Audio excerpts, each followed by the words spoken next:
civilmedia.mk.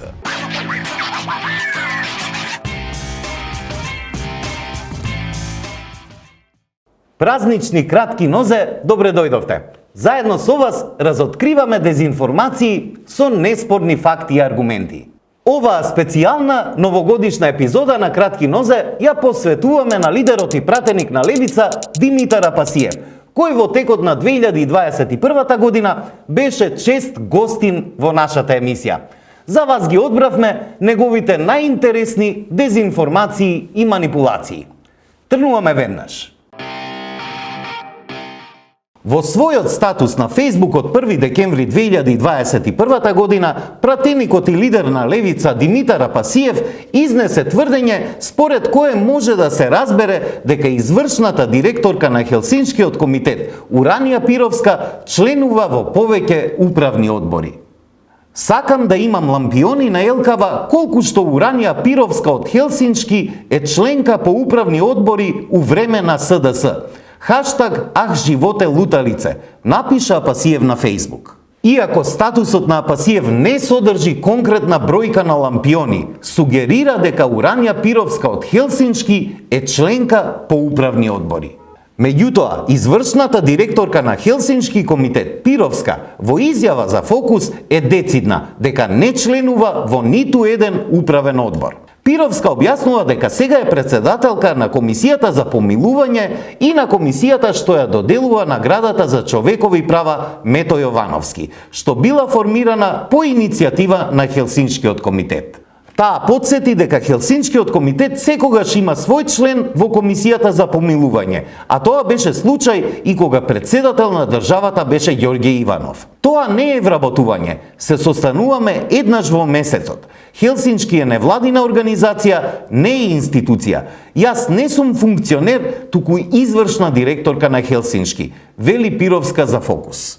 Од ова што го видовме произлегува дека наводите на пратеникот Апасиев дека Пировска од Хелсиншки комитет членува во управни одбори не се точни.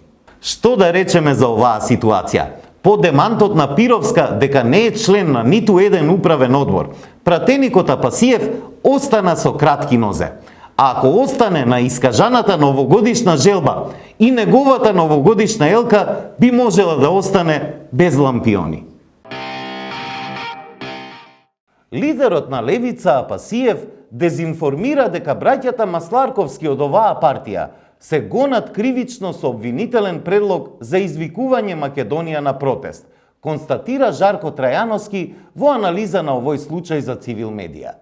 На 13 октомври во пост на Фейсбук Апасиев напиша: браќата рапери Пука Козметика, кои се на нашата советничка листа во Аеродром, наместо за прекршок се гонат кривично со обвинителен предлог за извикување Македонија на протест.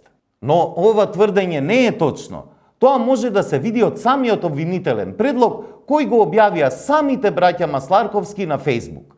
Во него споменатите лица воопшто не се товарат за извикување Македонија на протест, туку за кривично дело напад врз службено лице при вршење работа на безбедноста. Во самиот документ воопшто не се спомнува никакво извикување Македонија на протест. Оваа дезинформација, објавена во финиш на изборната кампања, има голема тежина. Не само затоа што извира од лидер на партија и пратеник, туку и од професор по право, кој има стручни познавања да го толкува обвинителниот предлог кој самиот го споменува.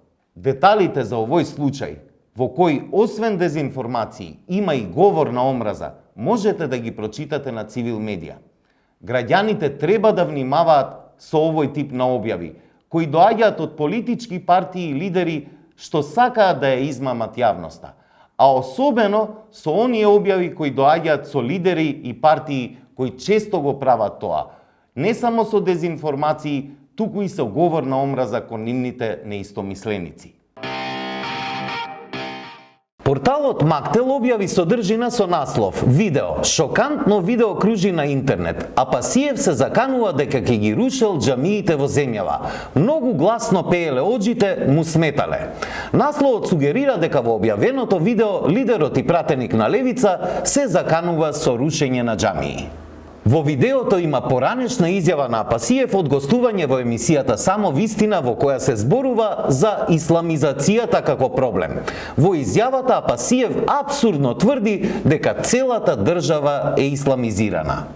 А кај на што е проблем? Па гледајте, цела држава е исламизирана, оджи пеат како во Исламска република. 20% се, немојте така се, а како? Ти во 4 сати те буди оджа тебе или само мене ме буди? Има 500 муслимани те пак прашам оджата пее. ти не го гледаш исламизацијава што се случува овдека? Јас ја од бит пазар на 10 години. Се разбира изјавата на Апасиев дека цела држава е исламизирана не ја поминува проверката на фактите, а во неа има и елементи на поттикнување дискриминација врз основа на вера. Но во изјавата нема никакви елементи на закана за рушење џамии. Оттаму сензационалистичкиот наслов, иако завршува со прашалници и извичници, содржи неосновано тврдење дека Апасиев се заканува дека ќе ги рушел џамиите во земјава, кое воопшто не може да се подкрепи со никакви факти. Сензационалистичките наслови и тврдења како овие на Мактел и на Апасиев се штетни за јавноста. Не само затоа што содржат невистини, туку затоа што содржат тврдења кои поттикнуваат и охрабруваат омраза на верска, политичка и етничка основа. Затоа граѓаните треба да ги отфрлат ваквите дезинформации, добро да внимаваат и да не бидат доведени во состојба на заблуда од содржини чија што намера е да поттикнуваат омраза и поделба меѓу граѓаните.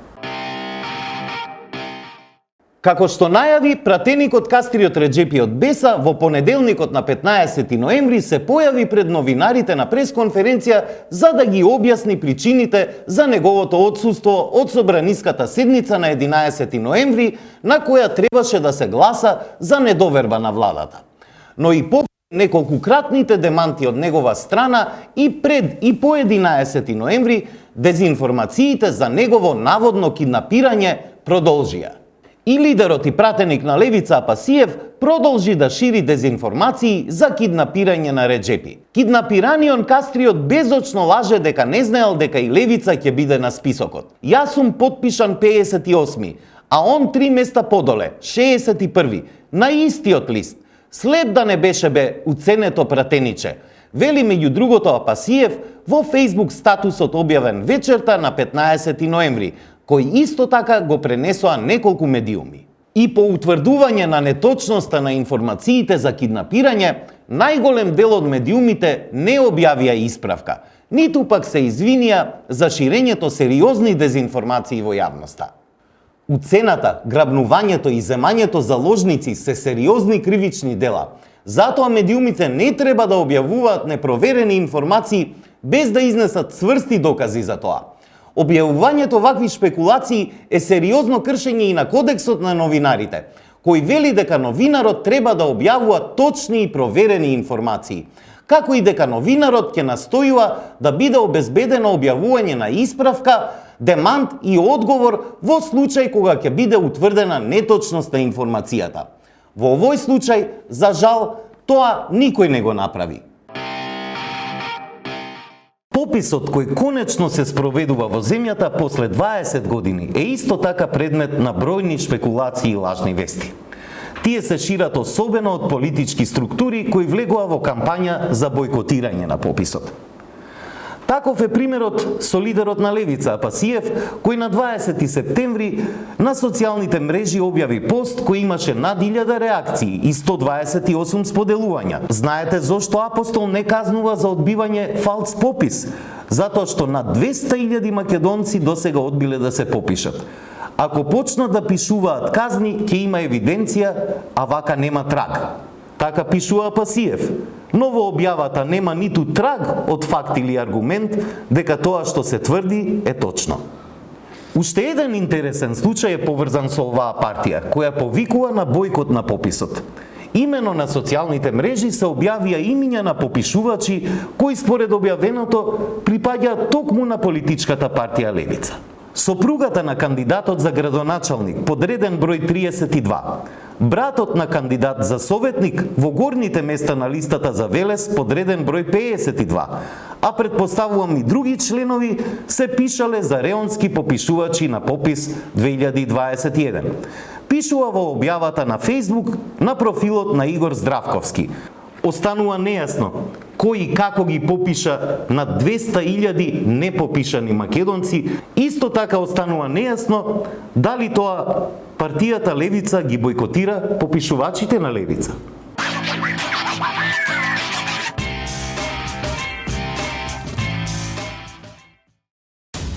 civilmedia.mk.